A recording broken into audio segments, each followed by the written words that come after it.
Ini adalah kisah seorang penulis yang ditemukan sendirian oleh beberapa bocah nakal. Mereka menikapnya dan secara paksa melakukan sesuatu yang menjijikkan padanya. Setelah itu, kita lihat apa yang terjadi padanya sepanjang sisa cerita. Di awal cerita, kita lihat seorang gadis bernama Jennifer, yang seorang novelis karena ia seorang penulis. Ia akan tinggal di daerah terpencil yang jauh dari kota, sehingga ia bisa menyelesaikan novelnya di sana. Jadi pertama ia pergi ke sebuah toko dan bertemu seorang lelaki bernama Earl untuk mengambil kunci kabinnya darinya. Karena Earl adalah pemilik kabin itu, ia memberikan kunci itu pada Jennifer, dan juga menjelaskan jalan untuk mencapai tempat itu. Setelah melangkah sedikit lebih jauh di jalan, Jennifer berhenti di sebuah pompa bensin untuk mengisi tangkinya. Di sana ia melihat dua orang pria menatapnya. Nama mereka adalah Andy dan Stanley. Kemudian seorang pekerja bernama Johnny datang dan mulai membantu Jennifer. Ketika Johnny bertanya di mana ia tinggal, dia menjawab bahwa dia tinggal di kabin terdekat. Setelah itu Jennifer memberikan uang kepada Johnny. Kemudian karena kesalahan kakinya menabrak ember, yang menyebabkan celana Johnny basah. Melihat ini teman-temannya mulai tertawa. Jennifer mengatakan maaf kepadanya dan kemudian pergi dari sana. Setelah itu dia sampai di kabinnya, yang tepat di tengah hutan. Sekali di sana,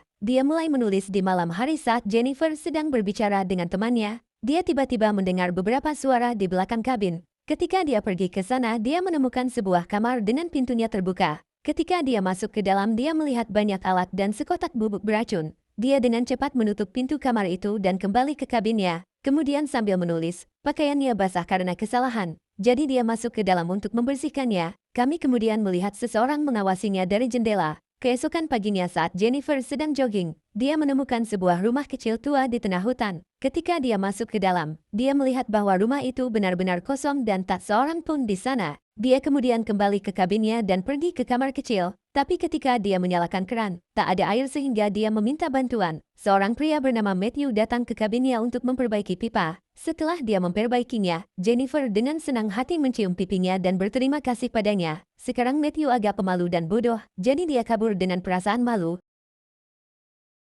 Di malam hari Matthew pergi memancing bersama Stanley, Andy dan Johnny sambil berbincang-bincang. Dia memberitahu mereka bahwa gadis dari kota mencium pipinya. Johnny merasa tidak enak setelah mendengarnya dan mengatakan, ini tidak mungkin benar. Kemudian Stanley menunjukkan video Jennifer pada Johnny di kameranya, yang berarti, Stanley adalah orang yang mengawasinya melalui jendela tadi. Setelah melihat ini niat Johnny berubah menjadi buruk. Dia mulai berbicara buruk tentang Jennifer kepada teman-temannya dan mengatakan, aku akan memburu gadis ini malam ini. Malam itu ketika Jennifer sedang tidur, dia mendengar suara berisik di pintunya. Ketika dia pergi untuk memeriksa, dia menemukan seekor burung mati tergeletak di sana. Ini sangat membuatnya takut. Dia berlari kembali ke dalam kabinnya. Tapi begitu dia masuk, dia melihat foto-foto orang-orang itu di laptopnya. Ini membuatnya semakin takut. Tiba-tiba mereka bertiga masuk ke kamarnya dan mengelilinginya. Jennifer bertanya kepada mereka mengapa mereka datang ke sana dan berbohong kepada mereka, mengatakan bahwa pacarnya akan segera tiba, jadi mereka harus segera pergi. Tapi Johnny mengatakan aku tahu dia tidak punya pacar. Aku bahkan mendengar dia mencium pipi Matthew. Mengatakan ini mereka memanggil Matthew dan membawanya ke dalam. Jennifer mengatakan kepada mereka bahwa dia hanya menciumnya untuk berterima kasih. Johnny kemudian mengatakan, saya sangat mengenal gadis kota dan saya juga tahu apa yang sebenarnya mereka inginkan. Kemudian Johnny memberikan sebotol alkohol kepada Jennifer dan menyuruhnya meminumnya. Jennifer tidak mau tapi Johnny berkata, jika kamu minum ini kita akan pergi. Jadi Jennifer meminum alkohol meskipun dia tidak mau, tapi bahkan setelah itu mereka tidak pergi. Kemudian Johnny memasukkan tongkat baseball ke mulut Jennifer dan menyuruhnya untuk menunjukkan giginya. Jennifer melakukan apa yang dia katakan, tapi Johnny mulai menggoyangkan tongkat pemukul ke giginya. Setelah itu dia mengeluarkan pistol dan menyuruh Jennifer menciumnya sambil berkata, bayangkan aku pacarmu. Dia memaksanya untuk mencium pistol dan memasukkannya ke dalam mulutnya.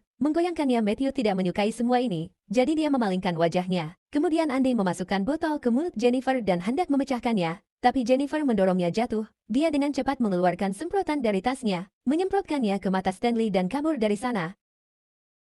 Sekarang hari menjadi pagi sementara Jennifer masih berlari. Dalam perjalanan dia bertemu dua orang lelaki, yang salah satunya adalah lelaki yang sama bernama Earl yang telah memberinya kunci. Dia menceritakan semua yang terjadi, lalu lelaki yang lain memberitahu Jennifer, aku seorang sheriff jadi jangan khawatir. Setelah itu, sheriff menyuruh Earl pergi ke sisi lain hutan. Mengatakan ini dia membawa Jennifer bersamanya kembali ke kabinnya. Ketika mereka masuk ke dalam dan mencari, mereka tak menemukan siapapun di sana. Tapi sheriff menemukan botol bir Jennifer. Lalu ia berkata mungkin kau membayangkan semua ini karena kau mabuk. Tapi Jennifer berkata tidak, mereka sungguh-sungguh mencoba memaksakan diri padaku. Tetap saja sheriff tak mempercayainya dan mulai menggeledahnya. dan kita melihat bahwa ia mulai menyentuh tubuh Jennifer secara tak pantas. Berpura-pura itu bagian dari pencarian. Kemudian keempat bocah itu tiba dan mulai tersenyum pada Jennifer. Melihat mereka, Jennifer menyadari bahwa Sheriff juga bersama mereka. Sheriff kemudian mulai berbuat nakal pada Jennifer dan mulai memukulnya. Ia berkata, "Sekarang sesuatu yang sangat buruk akan terjadi padamu." Setelah itu, Johnny meraih Jennifer dan menyuruh Matthew melepas pakaiannya. Ia bilang, "Hari ini aku akan menjadikanmu seorang pria." Lalu Matthew mulai membuka pakaiannya. Setelah itu Johnny dengan paksa merobek pakaian Jennifer, membuatnya berbaring dan menyuruh Matthew melecehkannya. Kemudian Matthew mulai dengan paksa melakukan hal-hal kotor dengan Jennifer, membuatnya sangat kesakitan. Dia mulai berteriak pada saat itu. Putri Sheriff, Angel, memanggilnya dari rumah. Dia mengatakan bahwa dia harus pulang lebih awal hari ini. Sheriff berjanji kepada putrinya bahwa dia akan kembali lebih awal. Setelah itu mereka meninggalkan Jennifer di sana dan pergi. Sekarang setelah mereka pergi, Jennifer, entah bagaimana bangun dan mulai berjalan keluar dari kabin tanpa pakaian.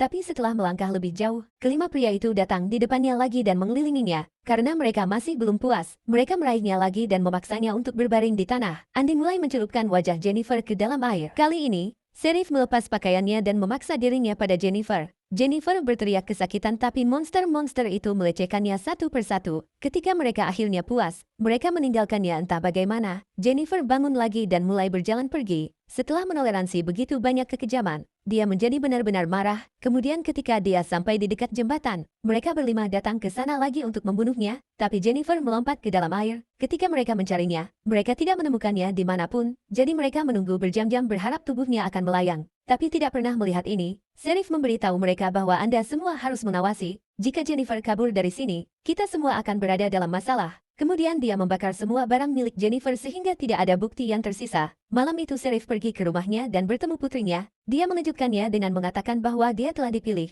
untuk program kehormatan keesokan harinya. Sheriff pergi ke Earl dan mengembalikan kunci kabin. Earl bertanya padanya apakah gadis itu pergi dari sini. Yang dia jawab ya. Dia pergi di adegan berikutnya. Kami melihat bahwa mereka semua masih mencari Jennifer, tetapi mereka tidak dapat menemukannya dimanapun. Sementara itu Matthew merasa sangat bersalah atas apa yang dia lakukan pada Jennifer. Suatu hari Earl memanggil Sheriff dan mengatakan bahwa dia menerima telepon dari saudara perempuan Jennifer. Dia bertanya mengapa Jennifer belum kembali dan apakah sesuatu yang salah terjadi padanya. Sheriff menjawab tidak ada yang seperti itu terjadi. Dia baru saja pergi keesokan paginya. Stanley berlari ke Andy dan Johnny dan memberitahu mereka bahwa kameranya telah dicuri. Kamera itu memiliki semua klip video Jennifer. Mendengar ini Johnny mulai memukuli Stanley dan berkata, "Mengapa Anda bahkan perlu merekam semua itu?" Malam itu saat Johnny ada di rumahnya, dia mendengar suara di pintunya. Ketika dia pergi untuk memeriksa, dia menemukan burung mati di sana. Dia pikir Stanley dan Andy mencoba mengerjainya, tapi dia mendengar suara yang sama lagi. Ketika dia pergi untuk memeriksa lagi, dia menemukan salah satu sandal Jennifer di pintunya. Ini sangat membuatnya takut. Kemudian dia mendengar suara lain datang dari semak-semak. Saat dia melangkah lebih jauh, dia menemukan karet gelang Matthews tergeletak di sana. Melihat ini, dia mulai berpikir bahwa Matthew adalah orang di balik semua ini. Hari berikutnya kita melihat Sheriff datang ke rumahnya, di mana istrinya memberinya hadiah, dan mengatakan kepadanya bahwa seseorang mengirimkannya untuknya. Di dalamnya juga ada kaset. Ketika Sheriff mengambil kaset di tangannya dan melihatnya, dia menjadi sangat takut. Dia kemudian pergi ke anak laki-laki dan mulai memukuli Stanley, berteriak, "Mengapa Anda bahkan merekam video itu?" Lalu Johnny bilang, "Seseorang menggangguku tadi malam, dan aku tahu Matthew ada di balik semua ini, karena dia merasa bersalah atas kematian Jennifer. Itu sebabnya dia ingin menakut-nakuti kita." Kemudian Sheriff memberitahu mereka untuk menemukan Matthew dan membawanya kembali. Dia sendiri pergi ke Earl dan menembaknya mati, karena Earl sudah mulai mencurigainya juga. Sementara itu Matthew sedang duduk di luar rumah Jennifer dengan perasaan bersalah. Lalu dia mendengar suara Jennifer, yang membuatnya menangis. Ketika dia naik ke atas, dia melihat Jennifer duduk di sofa di depannya. Dia memanggilnya dan berkata, "Aku tahu kamu merasa bersalah." Kemudian Matthew mulai meminta maaf kepada Jennifer dan berkata, "Aku tidak bermaksud melakukan itu padamu." Tapi Jennifer memasang tali di lehernya dan mulai mengencangkannya. Karena itu Matthews menjadi tidak sadar. Andy dan Stanley sedang mencari Matthew. Saat mencari, Andy memasuki rumah sepi di mana dia melihat kasur. Sementara itu Jennifer muncul di depan Stanley. Ketika dia melihatnya dan mencoba untuk memukulnya, kakinya terjebak dalam jebakan. Dia mulai berteriak dan memanggil Andy. Ketika Andy tiba, Jennifer datang dari belakang dan menyerangnya. Lalu dia memukul Stanley di kepala juga, membuatnya pingsan. Saat Andy membuka matanya, dia menemukan dirinya tergantung di bak mandi. Dengan bantuan tongkat kayu, Jennifer menyalakan air dan mulai mengisi bak mandi. Dia mengikat Stanley ke pohon dan mulai merekam videonya. Sambil memberinya makan tikus, dia meletakkan kail pancing di kelopak matanya dan mengikat benang ke pohon. Jadi dia tidak bisa berkedip lalu Jennifer pergi ke Andy. Tapi Andy mulai meminta maaf padanya. Saat dia memohon belas kasihan Jennifer berkata, "Saya datang kepada Anda sekali dengan permintaan yang sama, tapi tidak ada dari kalian yang mendengarkan. Kalian semua memanfaatkanku." Lalu dia mencelupkan wajahnya ke dalam air dan berkata, "Sekarang aku akan memberimu kematian yang sangat menyakitkan." Setelah itu dia pergi ke Stanley dan memotong perut ikan, mengeluarkan dagingnya dan menaruhnya di mata Stanley. Lalu dia kembali ke Andy, menuangkan asam ke dalam air dan mengeluarkan tongkat dari bawahnya. Sebagai hasilnya, Andy tenggelam ke dalam air berisi asam dan wajahnya mulai terbakar. Sementara itu, burung mendekati Stanley dan mulai memakan daging di matanya. Mereka bahkan mengeluarkan matanya, menyebabkan dia mati dengan kematian yang mengerikan. Dengan cara ini Jennifer membunuh keduanya. Setelah itu Jennifer pergi ke pompa bensin, di mana dia menyerang Johnny dan menculiknya. Saat Johnny siuman, dia menemukan dirinya terikat dan tanpa pakaian. Kaget melihat Jennifer berdiri di depannya. Jennifer bertanya, "Apakah kamu tahu apa yang akan aku lakukan padamu?" Mengatakan ini, dia mencabut semua giginya satu persatu, menyebabkan Johnny sangat kesakitan. Dia mulai berteriak dan mengutuk Jennifer. Mendengar ini Jennifer berkata, "Kamu sangat bangga dengan kejantananmu, tapi setelah hari ini kamu tidak akan mengatakan ini." Dia mengambil gunting dan memotong mesinnya, lalu memasukkannya ke dalam mulutnya. Johnny berteriak kesakitan dan mati di tempat. Sementara itu saat Sheriff sedang bekerja, istrinya memanggilnya dan berkata, "Seorang guru dari putri kami, Angel Scout telah datang." Kemudian Angel juga memberitahu Sheriff, "Guru saya sangat baik, dia akan membawa saya ke taman bermain." Tapi Sheriff bilang, "Biarkan aku berbicara dengan gurumu." Kemudian kita melihat bahwa gurunya tidak lain adalah Jennifer, yang datang ke sana berpura-pura menjadi guru. Ketika Jennifer memberitahu namanya kepada Sheriff, dia kaget dan berkata, "Tolong jangan sakiti putriku." Tetapi Jennifer memutuskan panggilan dan membawa putrinya bersamanya. Nanti ketika Sheriff sampai di rumah, istrinya memberitahunya bahwa guru membawa putri mereka ke taman bermain. Mendengar ini Sheriff bergegas ke taman bermain dan mulai mencari putrinya, tapi dia tidak menemukannya dimanapun. Jadi dia kembali ke mobilnya untuk pergi. Saat itu Jennifer menyerangnya dari belakang dan membawanya pergi. Ketika Sheriff membuka matanya, dia menemukan dirinya terikat dan Jennifer telah memasukkan senapannya ke bagian belakangnya. Kesakitan Sheriff memohon dengan Jennifer,